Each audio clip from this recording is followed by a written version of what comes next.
Coming to you from sunny Orlando, Florida, welcome to the Paperstac podcast, where we cover current topics in the note industry, give you tactics for your note business, and talk with industry leaders to make you a better note investor. And now, your hosts, Brett Berkey and Rick Allen. Hey, this is Rick and Brett from Paperstac. We on the team wanted to wish you guys a happy holidays and tell you how thankful we are for you guys and everything you've done for the platform, helped us out.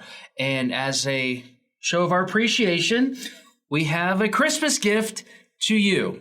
So on Christmas Day, once you're finished unwrapping your gifts and spending time with your family, go ahead, jump onto Paperstac, and we will have a brand new way to start interacting with the platform. Yeah, it's been really cool.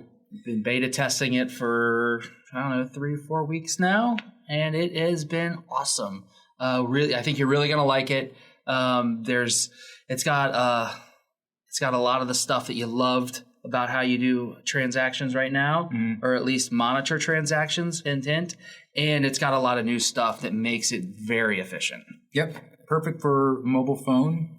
Yes. That's a real big plus, and it's an efficiency product. So our goal is to make the process of doing transactions, because if you're doing multiples, if you want to make it easier, it makes it a whole lot easier. It's got the best of both worlds. So you're really going to love it. We just wanted to say again, happy holidays. Thank you guys, and enjoy your present. Love to hear your feedback. Yep. Thank you.